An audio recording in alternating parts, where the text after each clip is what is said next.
बंधुओं, ये पद इसलिए नहीं है कि नाथ कल मेरा पेपर हुआ है, कहीं मैं फेल ना हो जाऊं, मेरी लाज रखो। ये पद इसलिए नहीं है मैंने किसी का कर्जा लिया है, लौटा नहीं पा रहा हूं, कि नाथ कहीं मेरी लाज ना चली जाए। ये पद इसलिए नहीं है कि हमारे कोई काम रुके हैं, उनसे हमारी लाज बचाओ। नहीं, हमारी लाज तो यह है कि हमारे चित्त में सदा वृंदावन रहता है। नाथ ये वृंदावन कभी चित्त से जाए ना, ये लाज रखना। हमारे माथे पे सदा आपके श्री चरणों का चंदन लगा रहता है। नाथ कभी ये चंदन के बिना माथा रहे ना, ऐसी लाज रखना।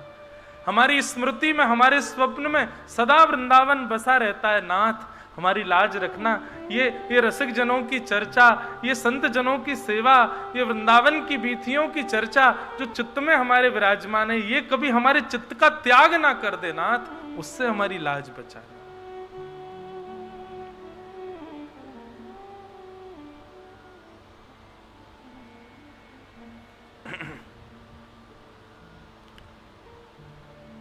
पांडवों को आधी रात ही ठाकुर जी कहीं और लेकर के चले गए और अश्वत्थामा ने सोते हुए द्रौपदी के 5 पुत्रों को मार दिया।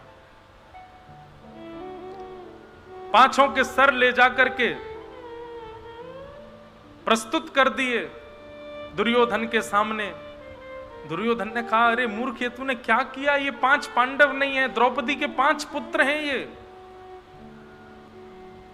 अब तो हमारे कुल में कोई तर्पण करने वाला भी नहीं बचा। और इसी वियोग में दुर्योधन के प्राण निकल गए। लौट करके भगवान 5 पांडवों के साथ आए। बंधुओं, कभी कभी मन में एक भाव आता है और मैं इस बात को पुष्ट करता हूं कथा में गुरुजनों की आज्ञा से। ठाकुर जी पांडवों के इतने रक्षक क्यों हैं? पांडवों के पास ऐसा क्या है जिसके लिए ठाकुर जी उनकी पग पग पे रक्षा कर रहे हैं? बहुत ध्यान से सुनिएगा, बहुत सुंदर विषय है ये। युधिष्ठिर, भीम, अर्जुन, नकुल और सहदेव, ये 5 पांडव हैं। और ये 5 पांडव 5 विचारधाराएं हैं, 5 स्वभाव हैं। बंधु देखो, ये महाभारत युद्ध है संसार। हम आप सब महाभारत युद्ध कर रहे हैं।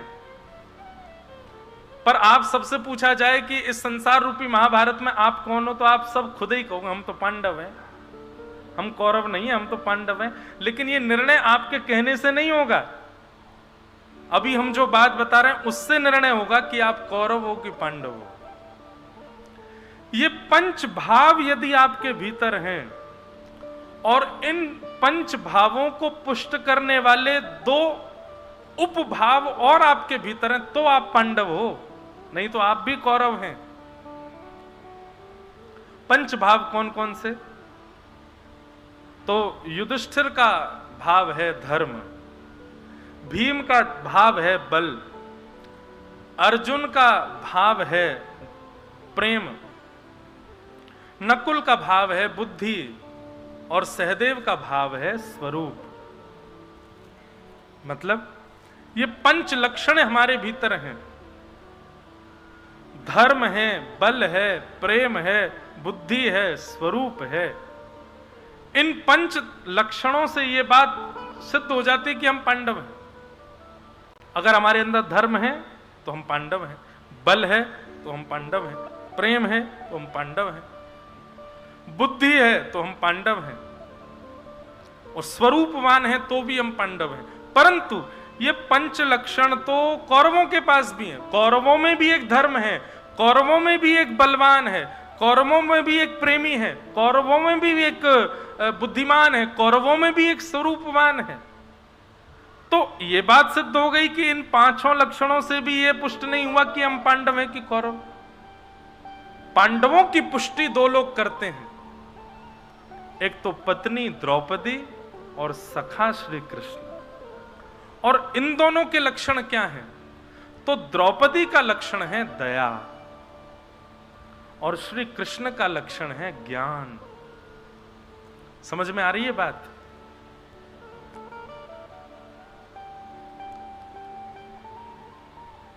धर्म है लेकिन दया और ज्ञान नहीं है। धर्म है आपके अंदर, लेकिन धर्म में दया नहीं है और धर्म में ज्ञान नहीं है, तो आप कौरव हैं। बल है आपके अंदर, लेकिन बल में दया नहीं है और बल में ज्ञान नहीं है। बल के साथ भी ज्ञान का होना आवश्यक है, नहीं तो आपको जो बल मिला है आप उसका दुरुपयोग करोगे। अच्छा, दोनों बातें हैं, केवल ज्ञान होगा, दया नहीं होगी तो भी बल का दुरुपयोग होगा। अच्छा, बल का मतलब यह नहीं है कि आप बहुत ज्यादा तंदुरुस्त हो जाओ। बल का मतलब हर प्रकार से, किसी भी रूप में आप बलवान हो, आपके कॉन्टैक्ट्स बहुत सारे हैं, आप पे बहुत सारा धन है, बहुत प्रॉपर्टी, ये भी तो बल का स्वरूप है। लेकिन साथ में दया और ज्ञान नहीं होगी तो अपने बल का दुरुपयोग करोगे। रावण के पास में बल था पर दया नहीं थी। बल राजा राम में भी है और बल राजा रावण में भी है, पर रावण के बल में दया नहीं है, राम के बल में दया है। और उसका स्वरूप देखा, रावण के जितने भी चित्र दिखते हैं सब में बलवान दिखता है, लेकिन उसके बल को कोई प्रेज नहीं करता। और राम जी के जितने भी चित्र देखेंगे सब में उनका बल गौड़ रहता है, उनका स्वभाव प्रधान दिखता है। इसीलिए बल के साथ में दया का होना जरूरी है।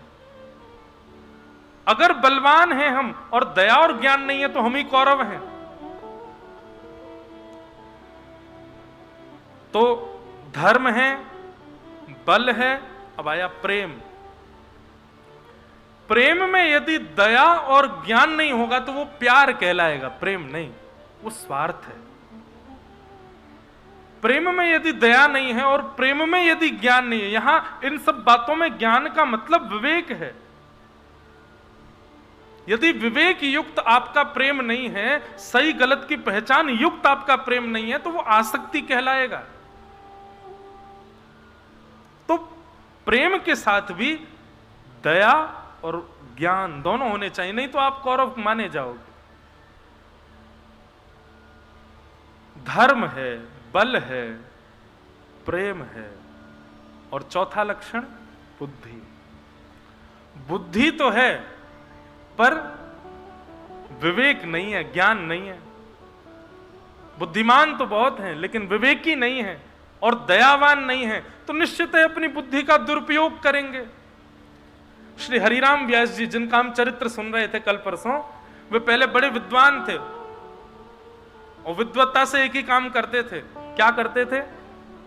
जगह जगह जाके वहां के ब्राह्मणों को निमंत्रण देते, आओ मुझसे शास्त्रार्थ करो, और सबको हरा देते। और जब हरा देते तो वो लोग रोने लग जाते, उनको रोता देखिए बड़े खुश होते, देखो मेरा ज्ञान, मैंने इसको हरा दिया। दक्षिण से लेके उत्तर तक सारे विद्वानों को हरा चुके थे, लेकिन उसी विद्वत्ता के मध्य में काशी नहीं गए थे, बनारस नहीं गए थे। अब उन्होंने अपनी सारी पोथियां उठाई, 10 बैलगाड़ियां पोथी भर के चलते थे श्री हरिराम व्यास जी।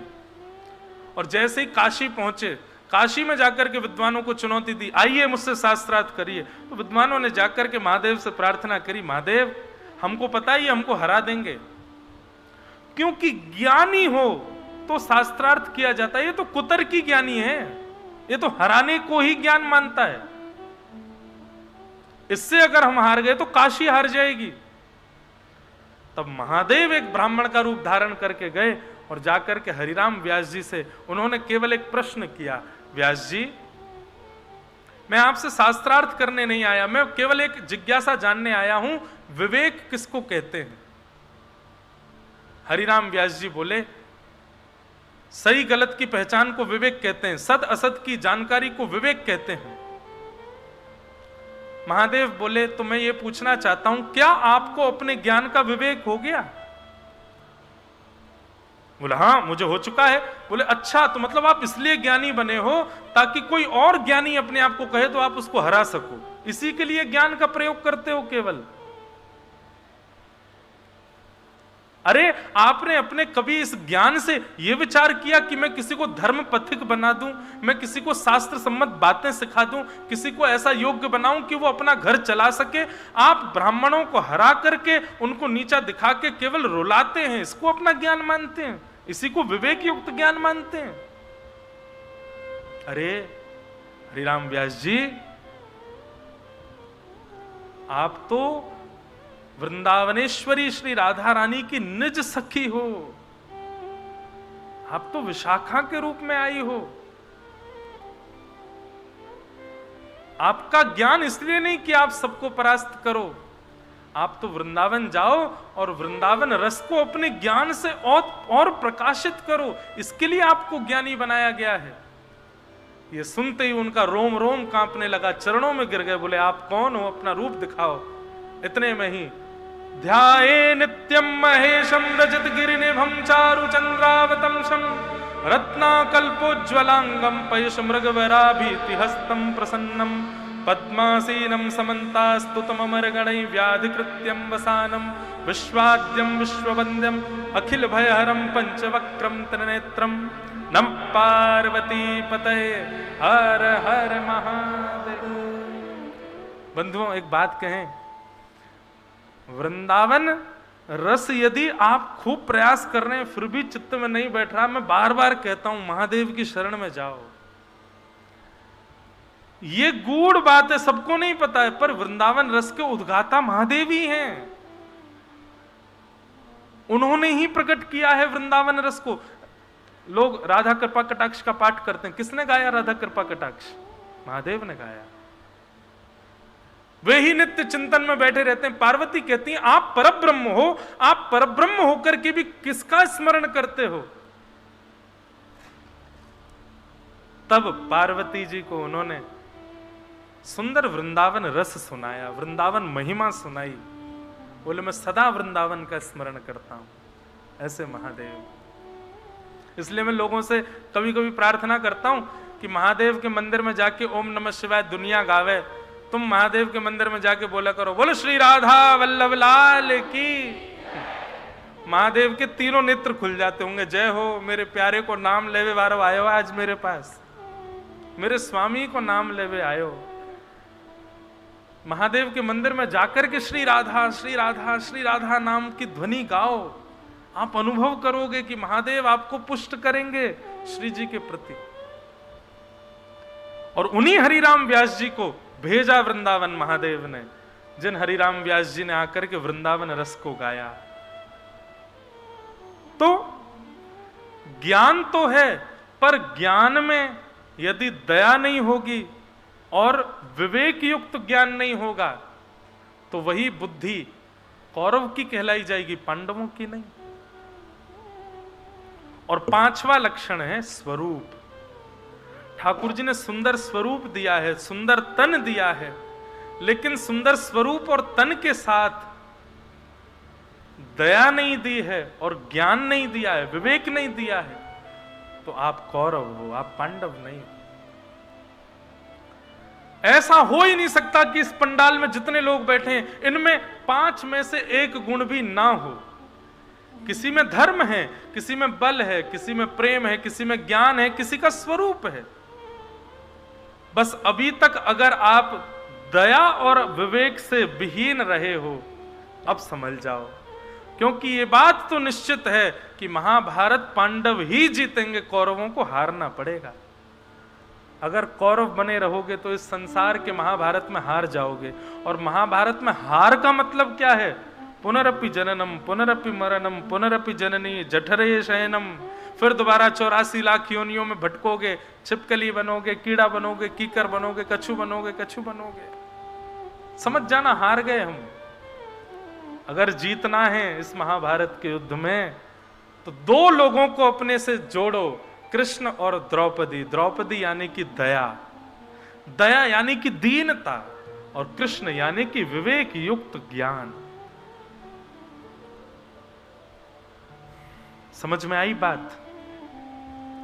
क्यों है पांडवों के रक्षक श्री कृष्ण? क्योंकि 5 की पत्नी दया है, द्रौपदी है।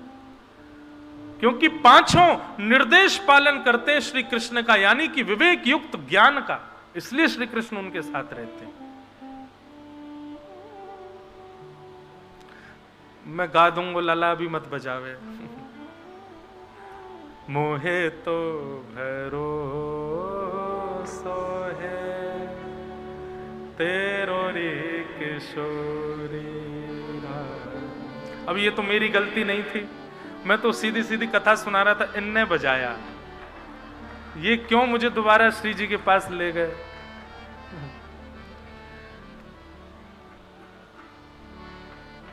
तो पंच पांडव सबके भीतर हैं भैया, और ये महाभारत संसार है। इस महाभारत युद्ध में यदि जीतना है, यहां पर विजय यही है कि पुनश्च वृंदावन प्राप्त हो जाए।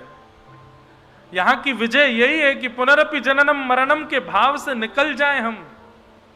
बंधु, वृंदावन रसामृत, वृंदावन महिमामृत इस बात की पुष्टि करते हैं कि वृंदावन में प्राण त्यागने वाला व्यक्ति चार प्रकार से प्राण त्यागने वाला व्यक्ति, ध्यान से सुनना, स्वयं महादेव कहते हैं पार्वती को। पहला, जन्म वृंदावन में, मृत्यु कहीं भी। जन्म वृंदावन में हो गया हो, मृत्यु कहीं भी हो गई हो, यह बात निश्चित है कि फिर वो चाहे कहीं उसकी मृत्यु हो, उसको मृत्यु के बाद निज वृंदावन प्राप्त होगा। निज वृंदावन क्या है वो बाद में बताऊंगा, पहले सुनो यही बात। वृंदावन में जन्म हो जाए, मृत्यु कहीं भी हो, निश्चित है आपको निज वृंदावन मिलेगा। दूसरा, जन्म कहीं भी हो, मृत्यु वृंदावन में हो जाए तो निज वृंदावन मिलेगा। तीसरा, जन्म भी कहीं हो गया हो, मृत्यु भी कहीं हो गई हो, लेकिन अंतिम श्वास जब चल रही थी उस समय वृंदावन का स्मरण कर लिया तो वृंदावन प्राप्त हो जाएगा। चौथा और बड़ा अलौकिक, जन्म भी कहीं हो गया हो, मृत्यु भी कहीं हो गई हो, और अंतिम समय में वृंदावन याद भी नहीं आया हो, केवल चिता में अग्नि लगने से पहले आपके शव पर किसी ब्रजवासी की दृष्टि पड़ गई हो तो भी निज वृंदावन प्राप्त हो जाएगा।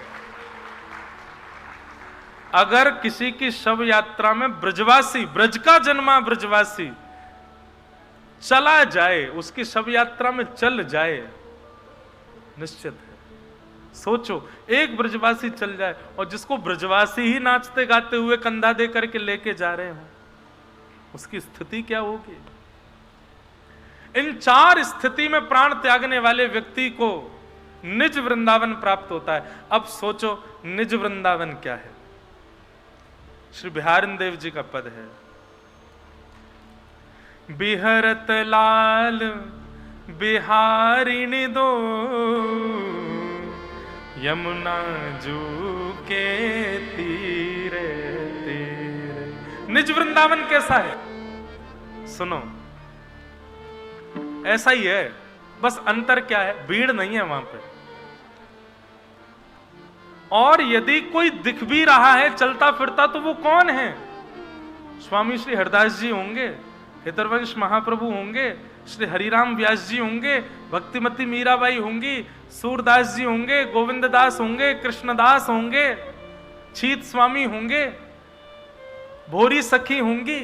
ये वृंदावन रस को जिन जिन्होंने गाया वे सब उस निज वृंदावन में रहते हैं। चलते फिरते यदि कोई दिखेगा, कोई मानव नहीं होगा, यही सब रसिक जन ही उस निज वृंदावन में होते हैं। बिहारी जी भी विराज रहे हैं, राधारमण जी भी विराज रहे हैं, राधा वल्लभ जी भी विराज रहे हैं, निधिवन राज भी है, सेवा कुंज भी है, मदन मोहन, गोविंद देव, गोपीनाथ, ये सप्त निधि वहां विराजते हैं, पर अचल होकर के नहीं विराजते हैं। कहो तो आप दर्शन करने गए और दर्शन करके आपने देखा तो गर्भगृह में कोई है ही नहीं, देखो तो पीछे बैठे हारमोनियम बजा रहे हैं श्री राधारमण लाल जी, खुद ही गा रहे हैं। कहो तो बगल में खड़े खड़े ठाकुर जी नृत्य कर रहे हैं। कहो तो आप गए तो मंदिर के ऊपर की दहली पे ही पाम लटका के बैठे और कह रहे हैं, अरे अकेरो आगो, मेरे काज कछु लेके नहीं आए हो, स्वयं ठाकुर जी मांग रहे हैं। वहां अचल ठाकुर जी नहीं है, सचल ठाकुर जी हैं निज वृंदावन में। निज वृंदावन में यमुना जी का जल कैसा है?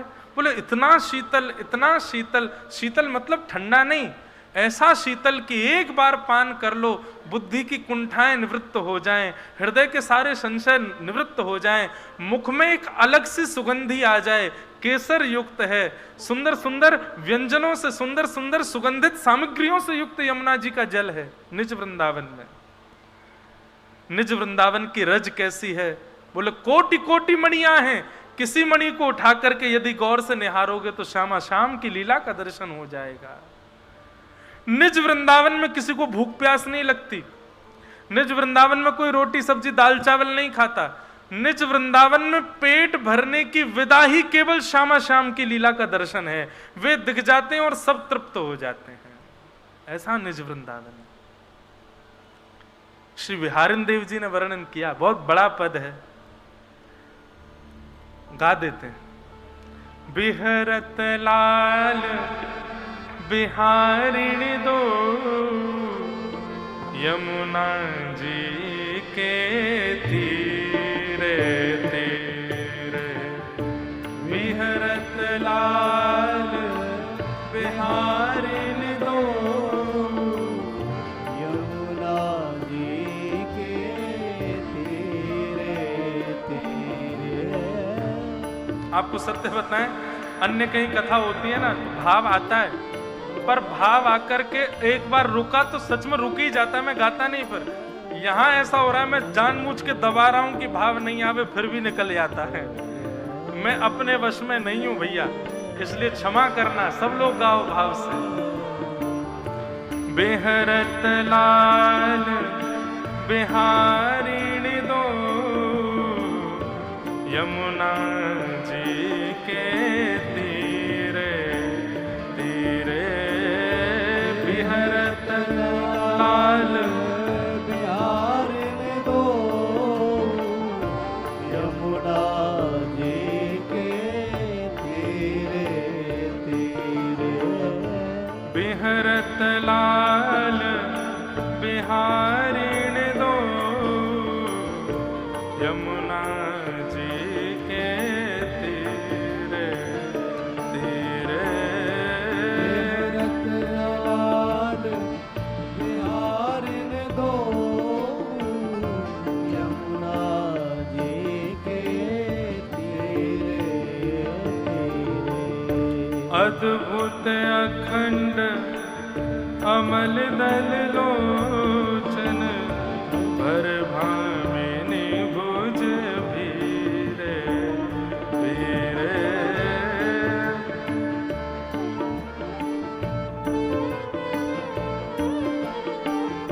भर भामिनी भुज बिहरत लाल बिहारिण दो यमुना जी के तीरे तीरे। बिहरत लाल बिहारिण दो यमुना जी के तीरे तीरे।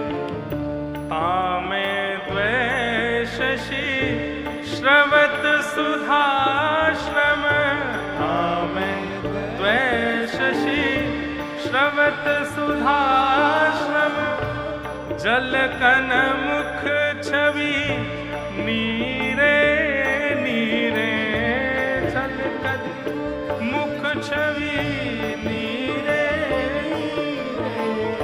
उपजत किरण कपोल विमल हस, उपजत किरण कपोल विमल हस, हस लस दसनावली हीरे हीरे, हस दसनावली हीरे हीरे।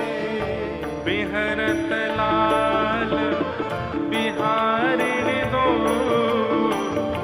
यमुना जी के तीरे तीरे। बिहरत लाल बिहारिण दो यमुना जी के तीरे। निज वृंदावन बिहारिन देव जी वर्णन कर रहे हैं। अच्छा, ये स्थिति भी बड़ी, जब उन्होंने ये पद गाया उनकी स्थिति बड़ी विचित्र थी। बिहारिन देव जी बिहारी जी की सेवा करते थे, कुंज बिहारी जी की, और बिहारी जी की सेवा करते और नित्य इत्र लगाते हुए बिहारी जी से प्रार्थना करते, मुझे निज वृंदावन पहुंचा दो, मुझे निज वृंदावन पहुंचा दो, मुझे निज वृंदावन पहुंचा दो। एक दिन रात्रि में बिहारी जी को पौढ़ा करके श्री बिहारिन देव जी शयन कक्ष में चले गए। सुबह उठ करके रात्रि स्वप्न में निज वृंदावन नहीं देखा। देखो बिहारी जी की कृपा, रात्रि स्वप्न में वृंदावन नहीं देखा। यमुना जी के तट पर जब नित्य क्रम करने के लिए गए तो एक नीम की दातुन तोड़ के दातुन कर रहे थे, और दातुन करते करते नेत्र बंद हो गए। तब उन्होंने इस पद की रचना की, तब उनको निज वृंदावन देखा। कैसा निज वृंदावन? बोले बिहरत लाल बिहारिन दो यमुना जी के तीरे तीरे। दोनों बिहारी बिहारिणी एक दूसरे के गले में गलवैयां डाल करके यमुना के पुलिन पर विहार कर रहे हैं। अद्भुत अखंड मंडल भू पर बर भामिनी भुज भीरे भीरे। दोनों जब विचरण कर रहे हैं तो किशोरी जी और ठाकुर जी के उस मिलित स्वरूप के विचरण के बाद क्या होता है, जैसे ही श्यामा श्याम विचरण करते हैं, आकाश में दिख रहे सुंदर सूर्य जो हैं वो अपने आप को सुंदर एक बादल की ओट में छुपा लेते हैं। क्यों? कहीं उनके तेज प्रकाश से, तीव्र प्रकाश से दोनों को श्रम ना हो जाए, ऐसी स्थिति। और तामे द्वैशशी श्रवत सुधाश्रम। द्वैशशी यानी कि दो चंद्रमा एक साथ विचरण कर रहे हैं। और कैसा स्वरूप है? ठाकुर जी बार बार अपनी कमर हिलाते हैं, बार बार अपने मुख को घुमाते हैं। क्यों? बोले टेढ़ो मुकुट जो पहनो हैं, सूर्य भले ही अपने आप को बादल में छुपा के पड़ो है, लेकिन वाके प्रकाश से कहीं ना कहीं श्री जी के चरणन में प्रकाश जा रहे हो है। सो ठाकुर जी अपने मुकुट की ओट ले रहे हैं और सूर्य के प्रकाश से श्री जी के चरणन की रक्षा कर रहे हैं। ऐसे चल रहे हैं। कुंज गगन घन अलग बदरिया, कुंज गगन घन चलत परस्पर सीरे सीरे, चलत परस्पर सीरे सीरे। लोचन चारु चकोर चिते हित, लोचन चारु पीवत अधीर ना धीरे धीरे, पीवत धीरे धीरे। उमगी मिलत अनुराग नवल वर, उमग मिलत अनुराग। कल कुंडल चल वीरे वीरे, कल कुंडल चल वीरे वीरे। श्री बिहारी दासी सुरझत नाही, श्री बिहारी दासी सुरझत नाही। श्री बिहारी दास सुरझत नाही, बिहारी दासी सुरझत नाही। तन मन अरुझि अरुण पट पीरे, तन मन अरुझि हे तन मन अरुझि अरुण पट पीरे, तन मन अरुण पट पीरे। बिहरत लाल बिहारिण दो यमुना जी के तीरे तीरे बिहरत लाल बिहारी को यमुना जी के यमुना जी के तीरे तीरे